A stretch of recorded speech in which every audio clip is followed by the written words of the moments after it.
maybe we have to walk that back a little bit. Yeah, Okay. yeah. I mean, So us yeah. I'll repeat the question. I Right. mean, Right. We, as I was saying, why is audio, shared audio, important to you? Because in Blackfish City you have podcasts, and in The Blade Between we have a radio DJ who plays songs that you need to hear.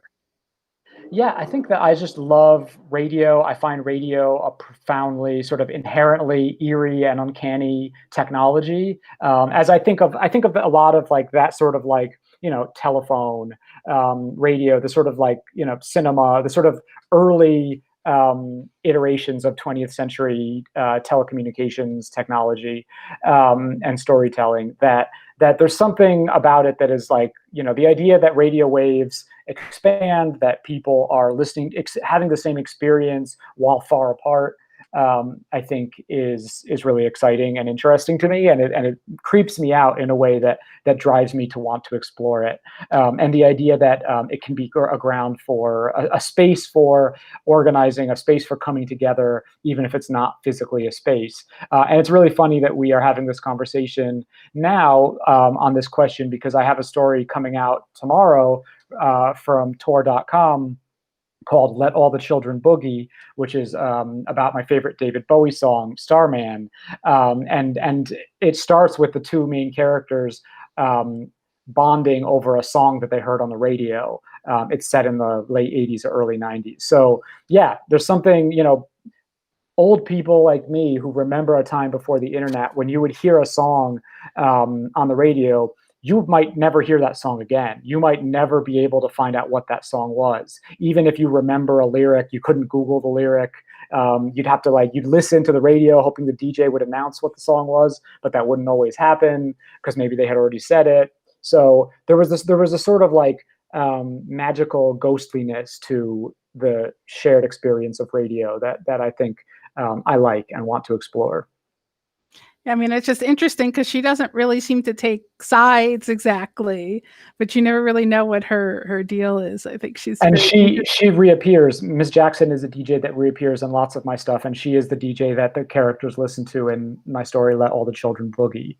And yeah, I guess I would just say that it's like part of the supernatural miasma of Hudson in my story is that the radio speaks to you specifically, and so two people listening to the radio at the same time to the same DJ will hear different songs that are the right song for them in that moment.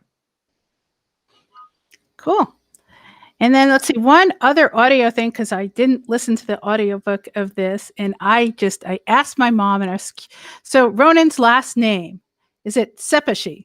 Sepezi is how it's a name that a lot of folks in Hudson have, and that's how I always pronounce.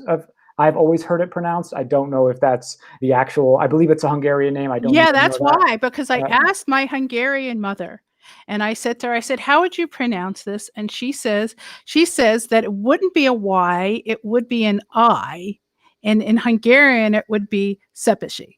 Yeah, And I think it's one of those assimilation sort of like over time the name has changed and the pronunciation has gotten more Anglo.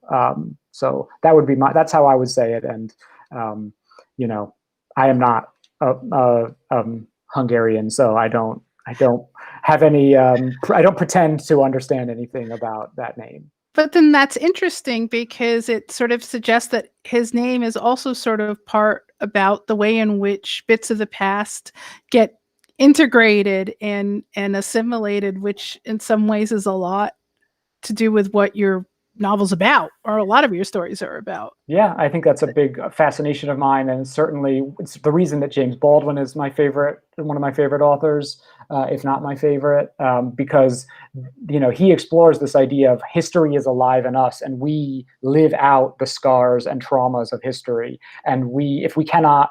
It's a facet of who we are, and if we can't understand and confront and make peace with it, we ourselves will be damaged in ways we can't understand, and will cause damage that we can't understand or prevent.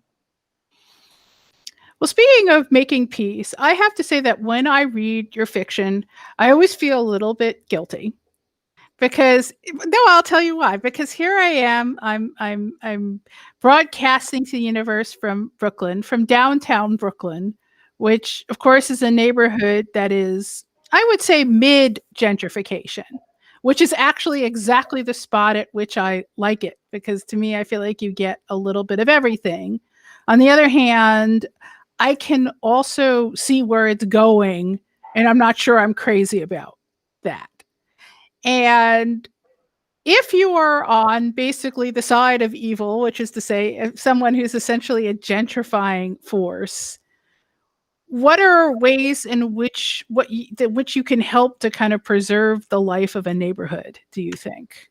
So I want people to feel many things when they read my stuff, but guilt is not one of them. So I'm sorry about that. I think that it's a good question and a common response, I think, to gentrification, to feel guilty, to feel that one is culpable. But acknowledging culpability or acknowledging that one plays a part in a complex dynamic is not the same thing as guilt, and guilt sort of like strips away agency.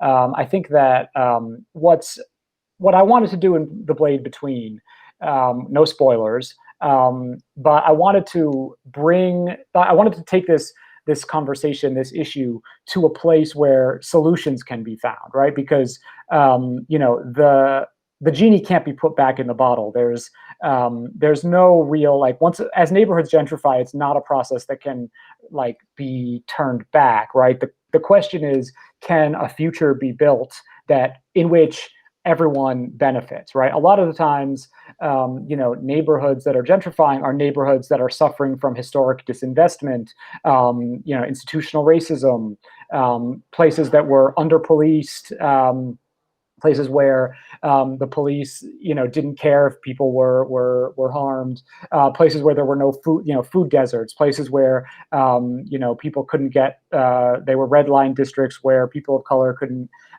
get loans from banks to own their own homes.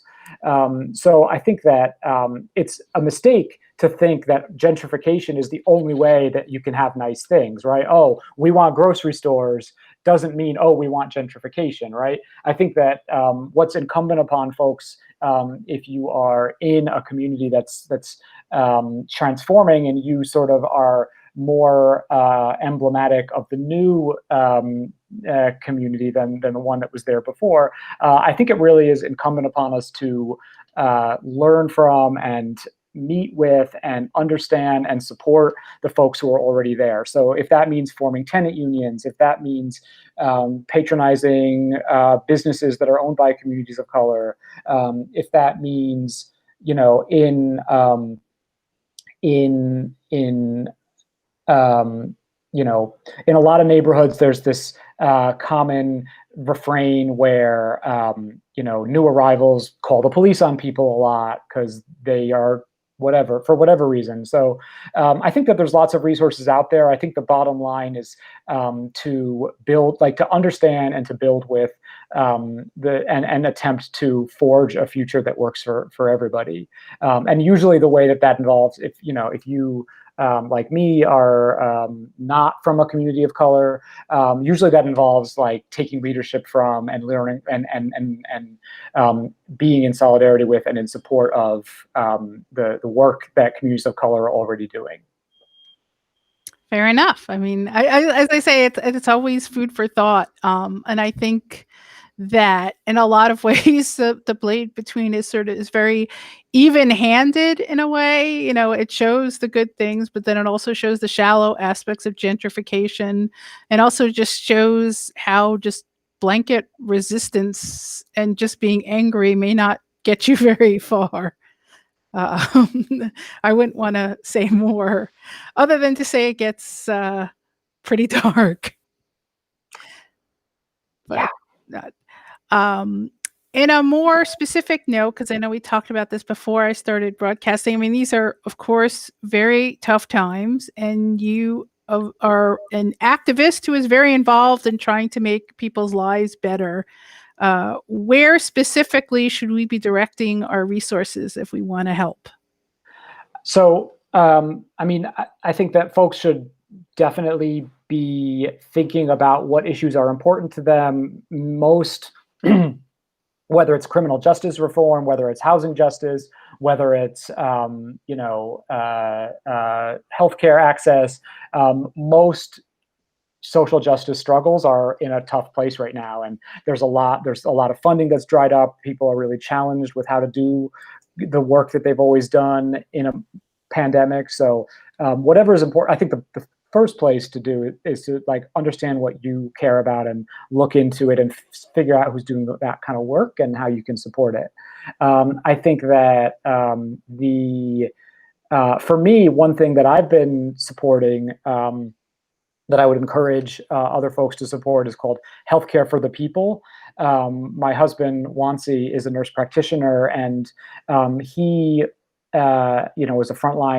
is still a frontline healthcare worker, and got contracted COVID back in March, and recovered and was volunteering at overnight shifts at the COVID hotels where the city was putting up homeless people with confirmed or suspected coronavirus.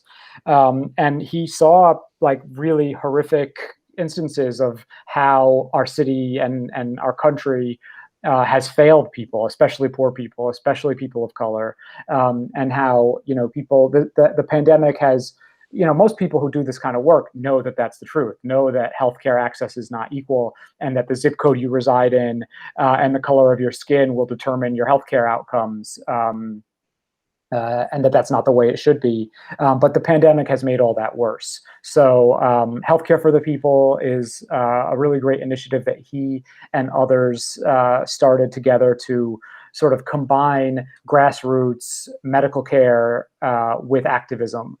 So a free mobile medical clinic in parks and community centers to provide care to everyone, regardless of insurance status, immigration, employment, housing, at the same time as they're working to change the system and to sort of like, from the perspective of nurses and doctors and other medical professionals who can really, who know really well the shortcomings of the system, trying to fix the system. So I think there's a link that someone can share, Jim, or whoever. To direct people to make donations, because Healthcare for the People has a GoFundMe. They can be found on Instagram, Healthcare for the People 2020.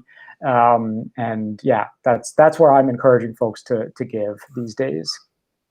Yeah, your husband, in addition to being a better knitter than me, is also a better human being than me. But I think we all applaud all of the great work that people like your husband do in the community to make sure that people are being taken care of. Because let's face it, there's no really good organization from the top taking care of stuff, which is why we've got our governor and our mayor squabbling over why nothing appears to be happening. Yeah. And let me also take this opportunity, because I don't think I did it at the top of this broadcast, to thank Jim Freund, who is the producer of this series and always does a marvelous job. And I think we're all grateful to keeping this reading series going, even during these difficult times, and however we can do it. And to Barbara Krasnoff, who has the job that I often take on in these little chats, which is to wrangle the audience. And those of you who are in the audience, as she has been asking you, if you have any questions that you would like to direct towards Sam about his writing or whatever, now is really a great time to do it. Otherwise, I'm just going to keep blathering, and that's too bad for you. So speak up now, guys, ladies, non-binary people. Anyway. Let's see. What else can we chat about? I don't know. Here's my go-to question. What question has nobody asked you that you've expected them to or wanted you to ask? Huh. I've gotten a lot of oddball questions, so I don't know that there's one that I've never been asked.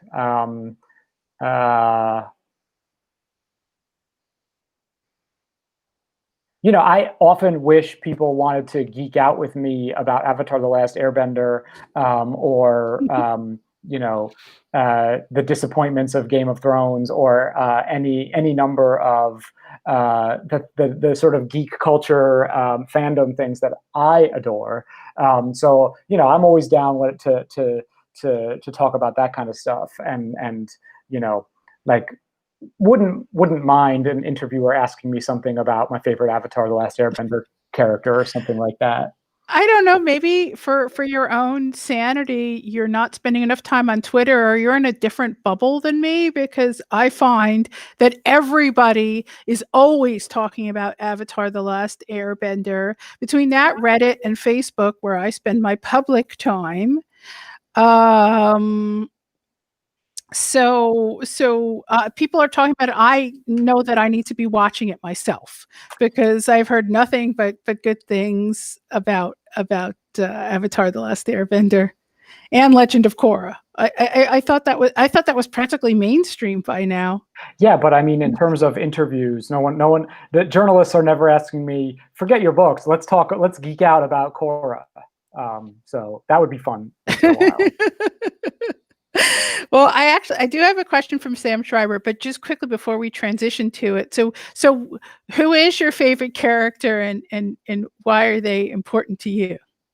My favorite Avatar: The Last Airbender character is Prince Zuko, who sort of starts off as the villain of the series, and then, no spoilers, is not the villain of the series by the end, and has a really amazing arc. And I think that, besides it being a really beautifully written and acted character, I think he has this sort of like central dilemma that resonates with me really interestingly, of like, he is someone who in many ways comes from a background of privilege, or at the very least his family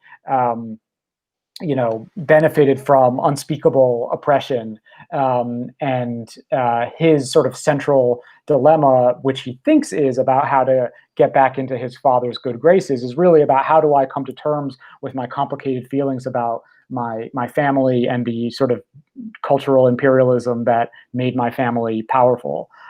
So it's that's a long-winded answer. Just, he's a cool character, and he can shoot fire. Yeah, that's I, my. Actually, because I think it's his uncle that tends to get all the love, as far as I can tell. Yeah, I mean, his uncle is just amazing. He's a wonderful character. Yeah, really special. Anyway, we actually do have 2 audience questions from 2 frequent live attendees of the reading, and I wish I could see you now. Sam Shriver says, okay, so do I owe my students an apology for correcting them when they called City Without a Map a podcast? I don't know. That's how I've always thought of it. First of all, hello, Sam. Other bearded Sam. I hope your beard is doing well. No. I mean, I was going to say yes, of course you do, you monster. But no, you don't owe anybody an apology. And it's a sort of like futuristic technological moment where what words we use now are not super applicable. So, I guess podcasts probably do exist in that future, and so do radio waves. So I think it's something that is all of the above and none of the above. So podcast is as good an analogy as radio broadcast. Well, I mean, I just got the sense, at least, that City Without a Map is more, because it's like sort of recorded and passed on, whereas, radio is something that's more live and interactive. I mean, I think that line is ultimately going to blur, and it kind of already is blurring, because I mean, I certainly listen to a lot of podcasts where people have at least phoned in at some point. Yeah. So I don't know that I don't know. It might not actually be a distinction soon. Let's see. James Ryan. Hi, James. And of course, Jim says, let's hear it for radio. Gee, I wonder why. We should all listen to Hour of the Wolf, incidentally. Yes, we should. Also, we should also subscribe to Locust, that my gigantic column is in this month. But anyway, stop plugging Amy. James Ryan says, so what major genre projects out there are you more into, and which are you less so? So I guess this is more of a chance for you to geek out. Well, so my number one thing that I'm obsessing and loving ecstatically is the Harley Quinn animated series that's on HBO. Oh Christ, I can't HB remember. HBO. I think HBO it's HBO Max. It's Max. HBO Max. I think it's a brilliant show. It's hilarious. It's really funny. It's really smart. I live a block from a firehouse, so you may be hearing sirens in the background. I'm sorry about that. It's really like profane, and there's a lot of really kind of incredibly well done queer stuff in it, and also it has the kind of edge that I love when Batman says, villains like you are ruining Gotham, and Harley Quinn says, actually, a lack of affordable housing is ruining Gotham. That's something that I'm super into. I really love The Expanse. I'm really loving Star Trek Discovery season 3, although we're just starting, so don't tell me any spoilers. I really loved a lot of things about Game of Thrones, but I was hardcore Team Daenerys, and they done my queen wrong. So um, they're not on my list these days. And book wise, since I'm a writer, I should talk about books instead of television, or in addition to television. Lee Mandello is a writer who I adore, who has a novel called Summer Suns that is coming out next year, that I just read, that I found incredible and brilliant. And that's sort of my big, like, 2021 I'm so excited book that I'm recommending to folks. Great.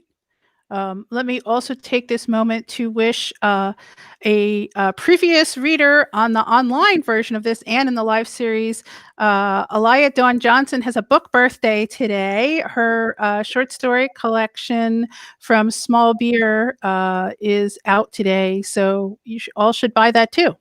You should, and you should buy Eliah's novel, Trouble the Saints, which came out last year, which Yes. is incredibly brilliant. Eliah is one of my favorite writers, and this I'm super excited about this short story collection. But the novel is No, incredibly I think special. we're all in agreement that it's an amazing book. She actually read here a few months back, and I also forced her to sing for us as well, because she's also an amazing musician. Okay, and folks, if you have more questions, please add them.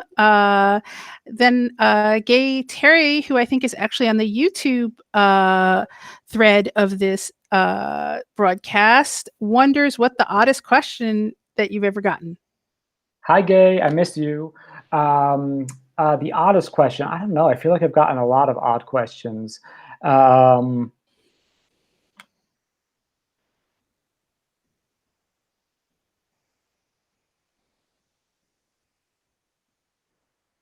um,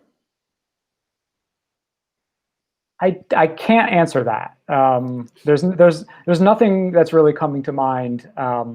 I tend to take questions much more seriously than they may have been meant. So an odd question might have registered as perfectly normal to me. I Yeah, I'm sorry. I wish I had a good answer to that. It's a good question. I'm just blanking on anything that is particularly odd. See, then I'm tempted to sort of turn on its head. What's the most mainstream question you've ever been asked? Where do you get your ideas?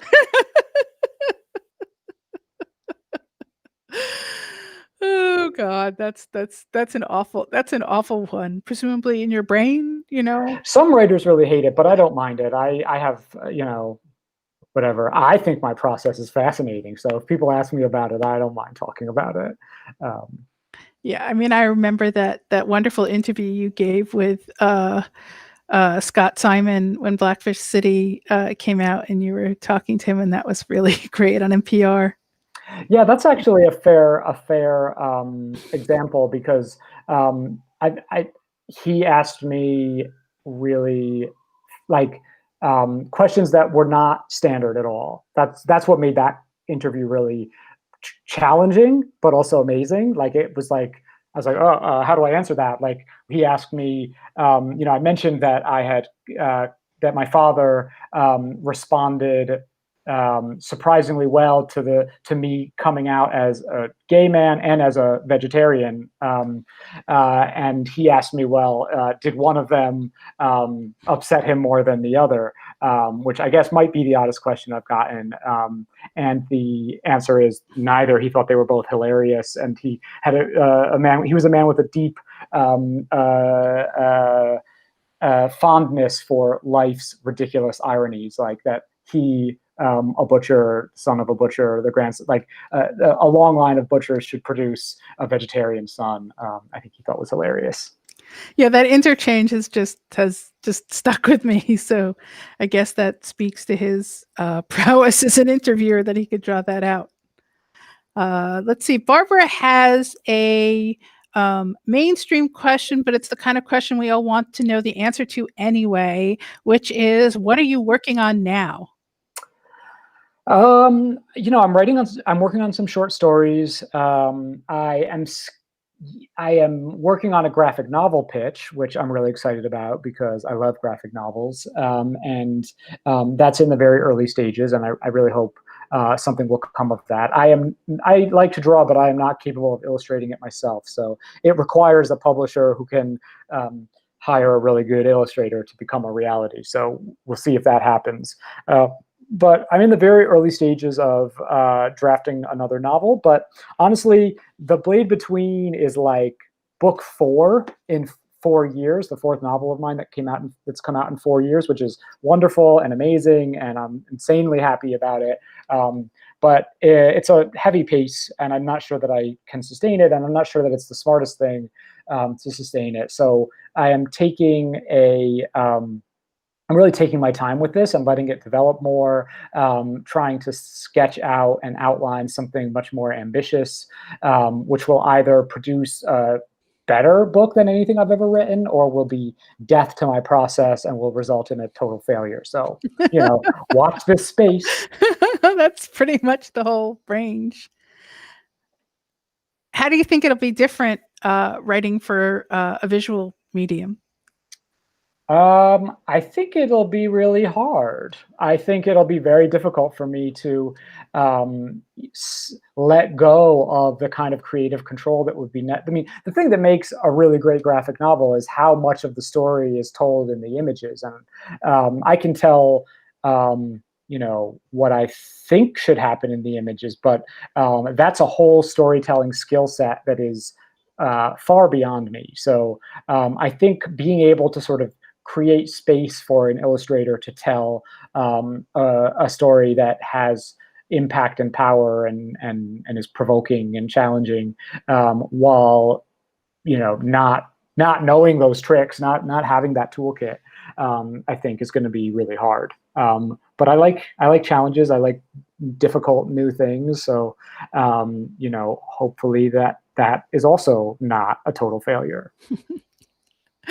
I don't know. I feel like you ought to develop a higher opinion and understanding of what your abilities are, Sam. Well, thank you. That's kind of you. I'm confident in some of my abilities, but some of them I am not. Well, I feel like the reviews and attention that you've gotten suggest that other people are of my mind. So I feel relatively confident in that. So, audience, do we have any other things that we would like to ask Sam before we wrap it up?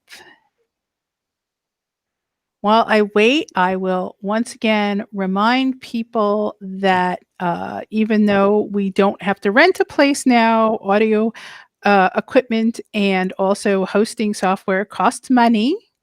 So if you would like to help out, you'll see the link below and offer a tip to our wolf. And that, of course, is Jim Freund, the name of Jim Freund's radio show, which you should all be listening to. And also, as Jim so kindly reminds me, our next readings are first Tuesday in February, which is February 2nd, Charles Yu. And I know Jim is super excited about that one, and also excited about March 2nd, in which we will have Karen Russell. Those are two amazing powerhouses. So good on y'all for getting them. Yeah, so I am super, super excited. Oh, let's see, we do have one last question. And let's see, Barbara, if you could put in yeah, who that Facebook writer is, because it doesn't say in this version of this platform. And who says that it's wonderful to hear about the short stories that you are working on, and how has the pandemic impacted your productivity? It has impacted it like this. I'm sure I'm not the only one who's like um, goes from absurdly high levels of productivity and, oh my god, I don't need to ride the subway anymore and I can stay home and I am able to read a lot and I'm super inspired and I'm writing a lot, to, oh my god, I can't do anything, I can't think about anything, I'm climbing the walls, when will this be over? So yeah, I think it's up and down. I definitely, um, I think it's helped me overall. Like, I haven't been writing a ton, but I think I've been developing a lot of projects in interesting ways. So, David, thank you for that question. And if we were having a conversation, I would say, how has it impacted your productivity? But I will That's just what say I that was thinking I will too. just say that I hope that it is impacting it positively, and that there are many more David Mercurio Rivera stories coming our way. Yeah, I endorse what Sam just said, and also I wished I could visit David, because you wouldn't have liked it, but he posted a picture of what he was eating on Christmas Eve, and for those of us who are still evil carnivores and omnivores, it looked really, really good. Some of my best friends are carnivores. Yeah, I know. I mean, if people also wanna have fabulous vegetarian feasts, I'm on it. One of my dearest wishes personally is to go back and visit the people at Locus, and have, Arlie, who's a senior editor there, come and, take me to all the best vegetarian places, because he's also always posting pictures of how good everything looks in the Oakland area. God bless Arlie. Yeah, he is a great human being. And I admire all of you to be able to keep going, because all I do is write reviews, and I found it a struggle. And I found, frankly, reviewing audiobooks was a struggle, because I wasn't commuting. And I think listening requires a higher level of focus Yeah. than reading might in some ways, and it's not always easy to maintain that when your brain is going in 50 million different places. Well, I'll just say that and on behalf of all authors everywhere, I'm super grateful to you and to Locus for running audiobook reviews. I think it's something that not a lot of places do, and it's really important. So I appreciate you. And I'm sorry to hear that it's harder in the absence of a commute, because yeah, that's where I used to get all my reading done as well. Well, to be honest, I've mostly been listening to podcasts, just because it doesn't always require quite as much from me. But again, for me, it all piled up, which is why my latest column has 11 different audio works in it, when I'm supposed to technically be doing between 6 and 8. But that's what happens when you don't write a column for 8 or 9 months. Anyway, enough plugging me. I am going to say once again, thanks to Jim Freund, who again beautifully produces this series, and Barbara Krasnoff, who also beautifully helps out and does all the things in a way that I could never do. And thank you to Sam. And you should read all of his books. And The Blade Between is amazing. It feels a little bit like being stabbed, but stabbed in an entirely good and beneficial way. So you should do it. He wrestles with some tough issues, but I think they're all things that we ought to think about. And just in a world that's so divisive, I think it's useful to think about the both both sides on some level, and understand, frankly, not just what's good about both sides, but what's bad about them, because it helps you create a more nuanced position and decide where you want to be in the world. And I appreciate Sam for making me think about that. Well, I appreciate you. Thank you. Thank you for having me. Thank you for this. This has been great. I'm happy to be back at Nursif, even if I'm still in my house. Yeah, it's been a challenge. I actually was like a block away from Brooklyn Common yesterday, and it made me sad. So I do appreciate being able to reach out to people who wouldn't be able to come, and you are all welcome, and we're happy to have you here. But I hope that at some point we'll all get vaccinated and be able to come to into the in the future. We'll be able to interact again in person. The Jewish toast of next year in Jerusalem. The updated version is next year in person. Pretty much. Yeah, I mean, I know that my mom is saying it all the time. Seriously, Hashanah Haba'ah. And and I guess that's it. Awesome. Thanks, everybody. Thanks, everybody. Come back next month. Charles, you. Good night. Good night.